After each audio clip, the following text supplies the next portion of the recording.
Pratap news और मैं Ramesh Taylor आपका स्वागत करता हूं। गणेश चतुर्थी के दिन से प्रारंभ हुई बप्पा की यात्रा अनंत चतुर्दशी तक पहुंच चुकी है और चित्तौड़गढ़ शहर में करीब 3 दर्जन से अधिक गणेश प्रतिमाएं शहर के विभिन्न गली मोहल्लों में विराजित की गई है।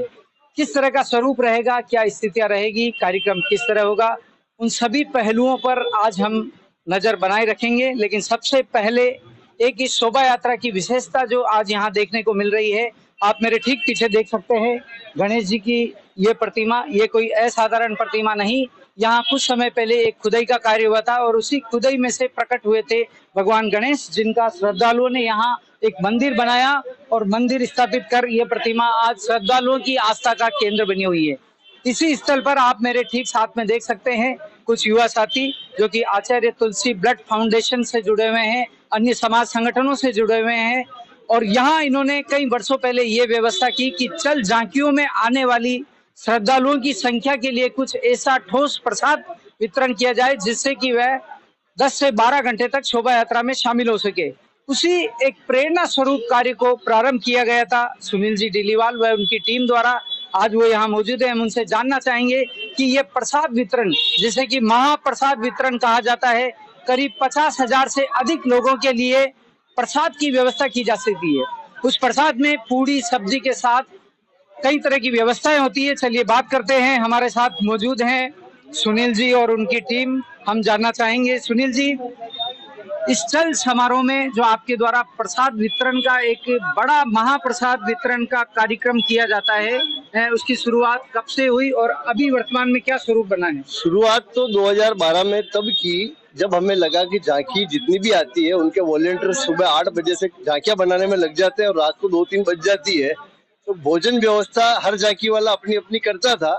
तो भाई 100 लोग टीम है तो 100 लोगों की व्यवस्था, लेकिन उसमें काफी छोटे छोटे जो बच्चे होते हैं तो 100 लोगों की व्यवस्था करने में बहुत तकलीफ आती थी। हम भी छोटे थे तब बनाते थे, खाना लाते थे, सुबह चौक में खाते थे। तो लगा कि ऐसा कोई लंगर चलना चाहिए।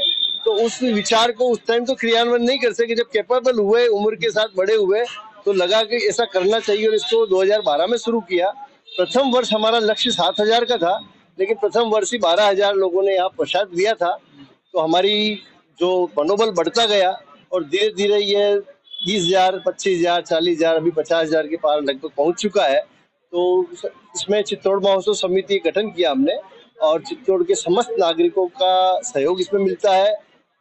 सामान के रूप में भी मिलता है, नकद के रूप में भी मिलता है और सर्व धर्म एकता का जो ये प्रतीक है, अपने आप में बहुत बड़ा उदाहरण राजस्थान में कहूंगा कि कौमी एकता की मिसाल बनकर ये कार्यक्रम यहाँ चित्तौड़ में आपने को देखने को मिलता है। इतना बड़ा महाप्रसाद भंडारा जो 2012 में शुरू और अनवरत जारी और बिना किसी व्यवधान के गणेश जी की कृपा से संपन्न होता है। और आप ये देखिए कि गणेश जी की कृपा इतनी रही, 2019 में यहाँ खुदाई के दौरान त्रिनेत्र गणेश जी की मूर्ति यहाँ निकली, जिसको यहाँ अभी इसी साल स्थापित करवा करके 12 जुलाई को इसकी स्थापना करवाई है। जो राजस्थान में रणथंभौर के बाद यह दूसरी मूर्ति होगी जो त्रिनेत्र गणेश जी की मूर्ति और अखंड प्रतिमा का निकलना, इस संकेत कुछ न कुछ संकेत भी है।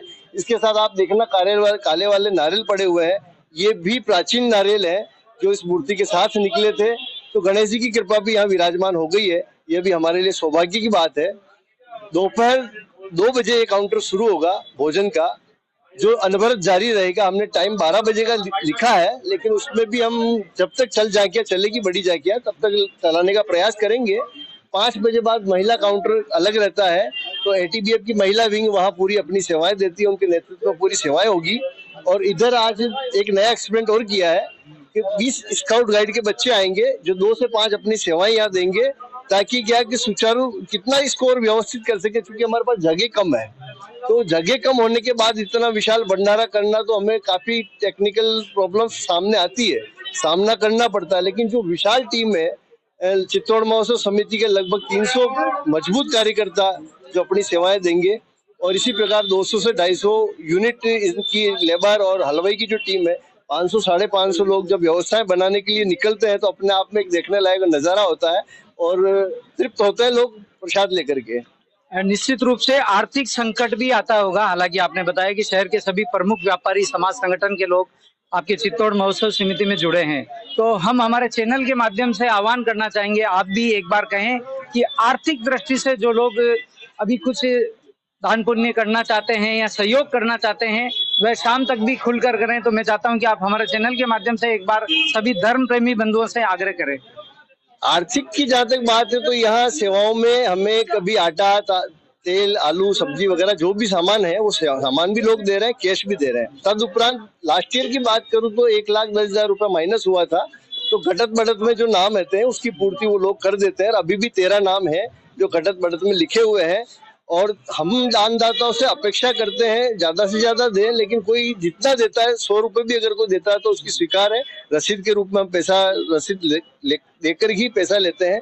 जैसे मंदिर निर्माण की बात करूं तो हमने बना तो दिया है, अभी भी इस मंदिर निर्माण में लगभग 1,20,000 माइनस चल रहा है, लेकिन मुझे यकीन है भामाशाह की मदद से वो पूर्ति भी हो जाएगी। और यहाँ भी जो आ रहा है स्वीकार है, हम किसी को फोन नहीं करते हैं, किसी के घर जाके रसीद नहीं कटवाते हैं, जो पूर्ण रूप से स्वैच्छिक है। अच्छा, कोई समस्या तो नहीं आती है आपको? इतनी व्यवस्थाएं करते हैं, किस तरह मैनेज करते हैं? क्या कहना चाहेंगे कि जो लोग प्रसाद लेने आ रहे हैं उनको क्या व्यवस्था में सहयोग करना चाहिए? एक तो जो व्यवस्था शुरू में हम 2 बजे बनाते हैं, काफी लोग क्या कि खाना खाने के बाद पत्तल दूधने यही छोड़ जाते हैं, तो अपेक्षा तो यही करूंगा साफ सफाई का जो 2 बजे सफाई रहती है और रात को 2 बजे तक चलाना है, तो साफ सफाई का वैसे हमारी टीम लगती है, सफाई करती है, लेकिन जो लोग खाना खा के पत्तल धोने छोड़ जाएंगे उनसे निवेदन करता हूँ कि आप व्यवस्था में सहयोग करें। जो जिस थाली में आप भोजन कर रहे हो तो कृपया स्थान पर डालें। एक बड़ी समस्या हमारे सामने ये आती है।